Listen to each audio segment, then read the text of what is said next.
Dr. Morey, Uncivilized Vitality, and this video is about one of the reasons that we do Uncivilized Vitality as a program of health and happiness optimization.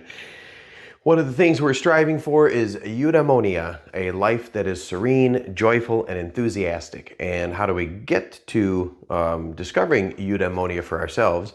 Obviously, the first step is to become as uncivilized as possible. Being civilized is the opposite of a life of eudaimonia. We are stuck in civilization, which I've taken to describing as the sophistry and illusion of psychopaths, the ones that are sort of trying to keep us in the hierarchies of civilization as opposed to living free in the social circles that human beings were meant to commune in or relate with each other. So those are other videos on that. Let's talk about eudaimonia and how to become joyful, serene, and enthusiastic. One of the ways you're going to do that is to become a self-actualized person. That's one of the highest needs. We're going to talk about Maslow for a minute. He was a psychologist that gave us the hierarchy of needs. And I'm just going to give you the simple version.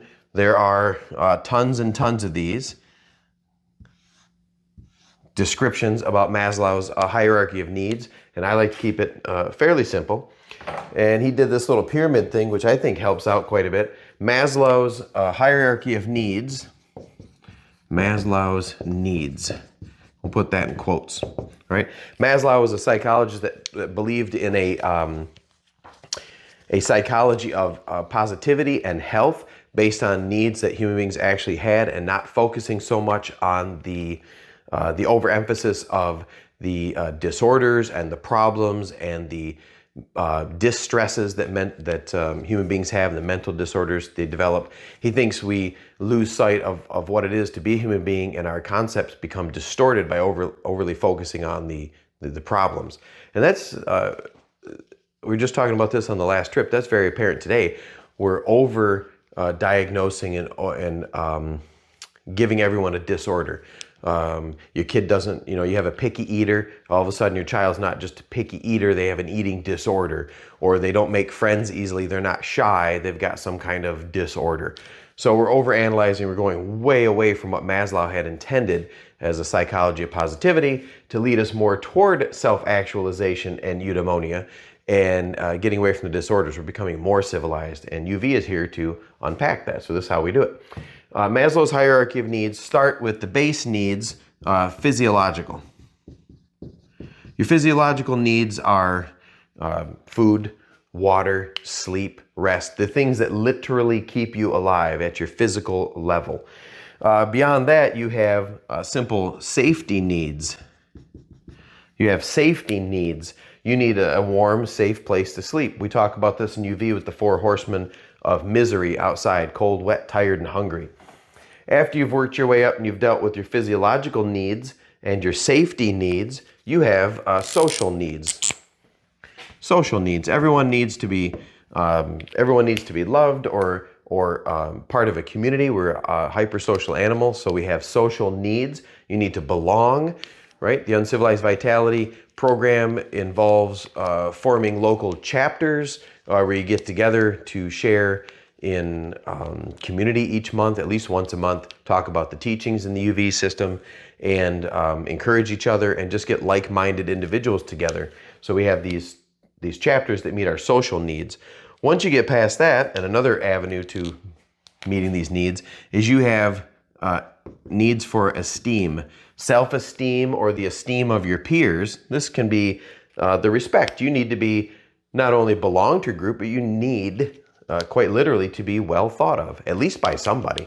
Not everybody's going to like you, and that's just the way life goes. You shouldn't spend too much time worrying about that. But you have social needs, and then self-esteem, or the esteem of your peers.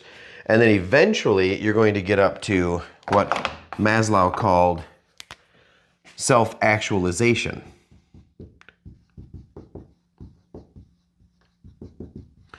And he studied people that he referred to as self-actualizers that had all of their needs met: physiological, their safety, social, and their self-esteem or esteem of their peers.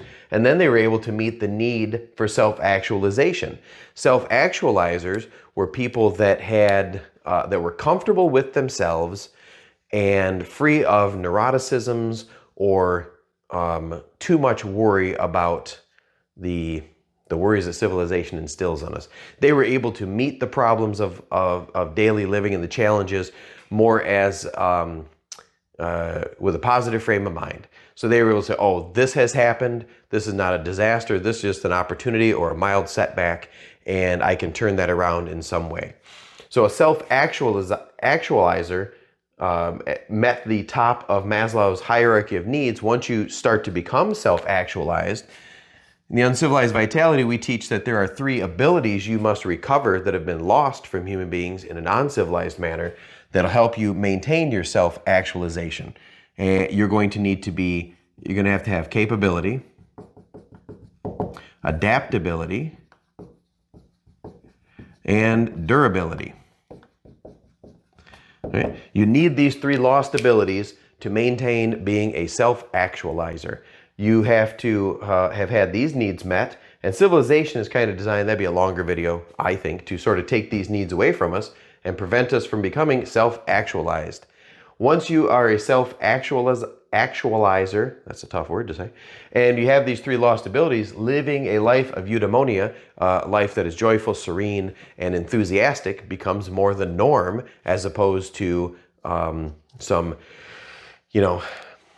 mythologized, sought-after type of frame of mind that we're told by the civilized engine and civilized authorities that's not attainable. Everybody's got issues. Everybody had a terrible childhood, or everybody has got problems. Now, a lot of those problems are manufactured to keep us in the lower levels. One of the things Maslow said, you can't reach self-actualization if you're always having to deal with these lower needs, because this is a hierarchy in the sense that you need to build upon it.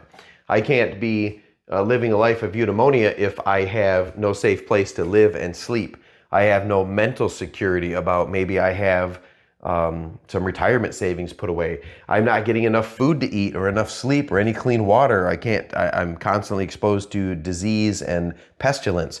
If I can't meet these needs, I'm not going to get to the point where I'm able to socialize and meet my social needs. I'm not going to be able to engage in meaningful activities of daily living that bring the esteem of my peers or self-esteem, so I have some respect for myself. So you have to maintain these. Civilization is constantly chopping at the lower levels of this or refocusing you down here to prevent self-actualization. Self-actualization leads people to, like I said earlier, be able to not worry as much and meet the challenges of life with a little more zest, a little more confidence, a little more durability, adaptability, and capability, and to be comfortable with themselves, that you are enough, you are a decent person. Now, this takes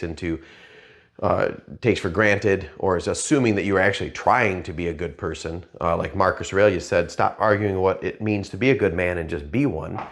Or woman, this is Rome. He's probably a sexist back then, but let's not look back with presentism. So eudaimonia is something that UV, or the Uncivilized Vitality program of health and happiness optimization, is driving you toward regaining these lost abilities, meeting Maslow's hierarchy of needs, and becoming a self-actualizer. Be self-actualized. So you can do a couple things to help that out. We have our student handbook that outlines the needs and a little bit more about that. Or you can order volume 1, which outlines the Uncivilized Vitality, the 5 vital paths, get you started on your path to health and wellness. And volume 2 will be out this spring. By the end of spring, volume 2 is the field craft and caution in the outdoors, which is also a vital part of getting you to become self-actualized. So that's it. Leave some comments and questions and things below. Like, share, subscribe, and that's it.